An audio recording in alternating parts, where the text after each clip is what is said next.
So that happened. I know there's a lot. We need to talk about it later, though, because I need to give you the context. Because there's further context here. I do want to say this is for entertainment purposes only, so please do not go and harass anyone. Now, I did say we were going to start talking about Lemon. Lemon was one of the two girls that I spoke about briefly in the last video. And I wouldn't have made a video about her or even mentioning her if it wasn't for the fact that she wrote this letter. Now, a lot of people told me about Emma's boyfriend, and one of them was Lemon. Now, usually when Lemon told me, she either told me because she was concerned or she was venting about Emma being annoying. For some reason, though, she thought I was gonna hold this against Emma, and I don't really know how I could hold that against Emma, because how is it her fault if somebody else is an asshole? Like, I feel they're two separate people. I can't really be like, oh, I heard this about your boyfriend, and then that's what I'm gonna attack her with. Like, that doesn't make sense. Now, Emma's boyfriend was not relevant to me until we got into the MSA and until he was working under me, but until then, I really never interacted with him. I didn't care. It didn't matter to me. Basically, where that message originated is after the fight I had with Emma. And just so you know, the fight that we had was very minuscule in the group chat. Like, she just kept trying to trigger me And I think it was like 3 times she tried to trigger me with a message. Every single time, Babs called her out, like right after. And I was so grateful because I was like, thank God I'm not blind. Like, she really is just trying to target me here. And I literally sent back one message. And after I sent this, Babs was like writing his message, which was, oh my God, where's the response? And she already left the group chat. She just left. She was like, nah, I can't handle this heat anymore. Now, I do have to say, there are 2 faults that I did here. One, which is that I shouldn't have gotten triggered in the first place. I knew she was trying to trigger me, and yet I fell for it. And then the second time was when I sent that message in about her boyfriend. After Emma left the group chat, her boyfriend was really quiet. Like, he wasn't saying anything. He actually liked my message, and one of them was making fun of it, but whatever. The guys were basically telling me to kick him out. And here's the thing, I understand that Emma was using his account to spy on me, but at the same time, that doesn't really warrant anything for me to care about. On top of the fact that this guy is an individual. Like, I don't know him. I don't know anything about him besides these rumors. Yes, he's annoying and he's stupid, but I don't know anything else. And honestly, I felt really guilty for knowing this information about him, and like, I had no idea if he knew. I had no idea if the guys knew. I don't know who knows what, and I don't know if any of this is true. Especially since if most of the rumors are coming from Emma majority wise, and I know Emma cries wolf all the time, especially with me and with other guys that she had lied about, why would I not be wary about it? And I felt like a really strange sense of sympathy and even maybe empathy, because I was like, if I were in your position, I would like to know the rumors about me because that's exactly what I wanted from other people. I mean, this isn't like a married couple. We're talking about people who are in high school and have been dating for like a year. If it really is so concerning that everyone's talking about it, why aren't you doing more? Like, I don't understand why I'm getting more attacked here by you and by your friends more than your supposed toxic boyfriend. Just a side note, if somebody, no, not even if, when people told me what Emma said about me, I never held it against them about spreading rumors. She's the one who spread the rumors. They're the ones who heard it. They would be partaking in it if they didn't tell me. But the fact that they told me about it makes me not blame them for what they heard. And that's exactly why that message exists, because I wanted to know if there's any merit about these allegations that I can hear from these guys, because I just don't trust Emma. I'm sorry for not trusting Emma here. I'm sorry for not trusting people that I've barely known for basically a year. I don't know you. I don't know you. I don't trust anyone about this information if the main source is Emma. And the reason I even regret it is not because I made the message. It's because the person that was intended for this to help, because I just wanted him to know what I know from other people, he is stupid. He told me that I was making up the rumors and that Emma would never dare say anything like this about him.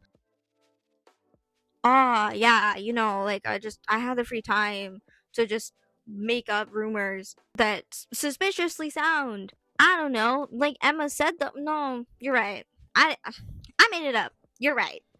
Can you imagine my surprise though when I get into this office and they tell me I'm the one who made these rumors up, and not only that, that was the message they used? Were you actually so desperate for me to talk about your boyfriend that this was the only message you could use? You didn't even use any of the messages from our fight. Oh, maybe it's because you were in the wrong. Oh, you didn't even use the messages in the group chat. Oh, maybe it's because you were wrong. This was the only message you could use, right? And you're using something that I could very easily debunk. Like, not even without trying to. I could have opened my phone and found several messages from the beginning of grade 11 for me, just talking about your boyfriend being a bad boyfriend. Let's get back to Lemon though, because oh my god, a Lemon is so annoying. So what's really funny is that when I was having my fight with Emma, she told me someone made fun of her for being suicidal. And I was like, why do you think I would say that? I'm confused. And that's where Lemon comes in. You saw those messages earlier, right? She said that I made fun of her for being suicidal. She said I made fun of her for being suicidal from those messages. And basically what Lemon is referring to is when I laughed when I saw this, and not like, oh, this is funny, I hope she does something to herself. No, like, oh my god, she's crazy. I can't believe she would send this to me. I can't believe she would send messages in a public server. Oh my god, you're mad at me for being upset at her in a public group chat and messaging about her boyfriend. Guess who wrote all of that in a public server? On top of the fact that she was triggering me, she was literally attacking me the entire time in that group chat. Are we just gonna pretend like that didn't happen? Let alone the fact that just the last video exists. If the video before this didn't exist, maybe there's some merit. Everything she was doing warranted my reaction. I'd actually dare say I underreacted. Now, the other message that she sent was about when I said I was ... aware you were talking about me behind my back to her. Not only did she say, "What are you talking about?" when that never happened, and then told me a time when it happened. And honestly, it makes sense that that even exists, because I remember way back when she randomly just kept asking me if I saw her in the library. And I was like, no, I didn't see you in the library. But she kept asking me, and I was like, okay, why do you care if I saw you in the library with Emma? Like, she's your friend. I'm not gonna care at all. And plus, I didn't even go to the library that day. And then she proceeds in her smart way to be like, oh, everything that you said can be easily debunked. You told me that she goes there for free food? Yeah, everyone goes there for free food. What kind of question is that? And then she doubles down and she goes, oh, didn't you know she's one of the ambassadors of the MSA? Lemon, are you unaware that I'm also in the MSA right now? Are you unaware that she worked under me? Are you also unaware that the presidents are the ones who go there for free food? When is that an insult? I'm confused. I go there for free food. And she also claims that when she asked me a question about my story, just like in the middle of nowhere, we were just walking, and she just asked me a question about what would have been the middle of the day of the story I told her. I was like, okay, I need to go back, make sure that I talk about this in the order that it happened, right? Because I wanted to make sure that I wasn't lying or I didn't say anything that was an over-exaggeration of what happened. And according to her, because I had even the slightest difference in the way that I said something, or the sheer fact that I just had to think about it, means I lied. And the rest of this was just her shaming me and being like, you should be ashamed of yourself. Don't you understand that you're acting like a sixth grader? You should just let it go. And oh my god, everyone that I knew at this point was just telling me forgive and forget. How can I forgive if you didn't apologize? And how can I forget when it's still happening? Like, I'm the one dealing with it. I'm allowed to talk about what's hurting me. You wouldn't be saying any of this if Emma was the one telling you this, would you? Because you didn't. The sheer fact that that letter exists just shows me you are so petty. You are so bitchy. You are everything that you said about me in those messages. You try to lecture me about respect. You try to lecture me about being mature. And this is what you do. You lied.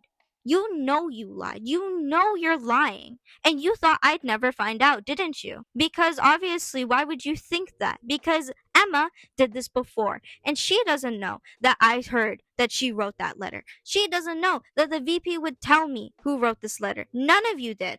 And the reason you sent me these messages is because now you're partially involved. Isn't it? That's why you did that. Because you were totally fine about talking about gossip when it didn't involve you. But the moment you were even partially involved, all of a sudden, this was beneath you, I was beneath you. And just so that we're aware, Harpy did the exact same thing, but the only difference between her approach and Lemon's was that Harpy took the high ground by being religious. She literally told me I need to pay for my sins and I should be more careful of backbiting. The one who claimed herself the president, the one who threatened the other members with volunteer hours, which obviously isn't a big deal, but the sheer fact that you did that and got away with it and became the president is kind of a big deal. And here I am, 2 weeks after. And I know this is kind of confusing, so I'm going to make like a little timeline, so at least it's not conversion. But basically, this happened before the thing with the presidents. And it was only addressed afterwards when the VP basically got around to it. And here I am, sitting in this desk, thinking, wow, high ground, what a joke. You wrote about me. All three of you wrote about me, trying to ruin Emma's reputation. And not only that, Emma's boyfriend wasn't even Emma's boyfriend in this letter. She was referring to this guy as a very good friend. Her very close, good friend. Are you joking? Now, obviously, I know they were lying. But the thing is, I didn't know who would defend me anyways. I didn't believe anyone really liked me, and I didn't think anyone involved liked me at all. I thought, like, these three, they hate me. And clearly her boyfriend hates me. Oh, sorry, her very good friend. And I didn't know if the other guys believed me or if they cared, because they were the ones who told me forgive and forget, and they kept referring to this as the Suba and Emma drama. And it gets a little dehumanizing sometimes. And I was thinking, like, maybe I was in the wrong. Maybe it was my fault. But I knew it wasn't my fault. And I had to believe it, even if, I kind of didn't anymore. I mean, when three people are telling you they're taking the high ground and then they do this, and then there's nobody else that you think would defend you in this group, you kind of lose a lot of faith, honestly. And if anything, the odds were worse than last time, because the last time Emma made a letter about me, the people I thought that would defend me, I knew since like diapers. And they all didn't defend me, they didn't care, they didn't stand up for me in any way. Why would anyone from this MSA club defend me if they don't even know me? Just reading back on some of these messages and reading the message where Emma refers to me as this was 3 years ago beef, it makes my eyes water, because she really tried to reduce me to an inconvenience, and I truly believed I was just an inconvenience now. And I was wondering if this happened to anyone else in that group, would they feel as alone as I did? Now, I did tell Babs, because I felt like Babs might be the only one who would defend me, and oh my god, I needed that. I needed that so much. I was so grateful that he listened. He didn't need to do anything more than to just believe me. And of course, Lewis was there too. Louie, she didn't even correct me. I don't know which one it is. And she was there to listen to me talk about it maybe like 5 times. I like repeated myself several times, and it was exactly what I needed. And Swan was online. I couldn't talk to him in person, but he was there supporting me, so it gave me some strength. Now, I defended myself, and I just plain blank period was just like, I wasn't the one who originated these rumors. It was the only thing I wanted to bring up, and it was the only thing I really cared about, since that was what she brought up. And a couple of days go by. Emma gets called down with me to talk. And not only could Emma not keep her story straight, maybe it's because it wasn't written down. I don't even think you wrote it, Emma. But she couldn't even keep eye contact with the VP while she was lying. The VP kept pestering her, and she admitted later that she did tell multiple people, maybe, but she still was the one who was, spreading the rumors, and the VP was done with it because that wasn't the reason that they put in the document. And if she was the one who originated the rumors, there's no issue here. So he finally told us that we had to cut contact, and if we were near each other, there would be more action taken. Thank you for a whole lot of nothing. Because not only did you not reinforce that, we still had to see each other. We were in the same classes, and I was still in the MSA as one of the more respected members, I believe. And thankfully, both of the girls actually graduated after this, so thank God I didn't have to see them for grade 12. Ha. Or so I thought. But yeah, that's basically where the story ends here with Emma and both Lemon, because I'm not interacting with them beyond this, and I am never interacting with them beyond this. If they ever reach out, please don't, because I'm not contacting you. The story is going to continue on with Harpy, but I also have to talk about the student council before I do that. I think? Possibly. And just so you know, I am fully aware that this wasn't as satisfactory of an ending that you would have liked. It wasn't a satisfying ending for me either. I wish the staff cared more. I wish students cared more. I wish anyone really cared more. Sometimes, I don't know, maybe just a one staff member caring would have done a lot for me. I'm trying to think about what final thoughts I could really put here. I don't think I have any. Well, besides the fact that I am best friends with your prior best friend, thank you for not seeing his worth when you should have. I can make better cupcakes than you. I can make better lanterns than you. And I have amazing friends, and I have an amazing boyfriend, and I don't really care anymore. Thank you for the character. I hope you're living your life well. To both of you. And a big thank you to everyone that's been listening and everyone that's been watching and enjoying the story. I'm sorry. I can't make a better ending. This is just how it ends for Emma. And I am so grateful. Thank you. And stay tuned for the next one.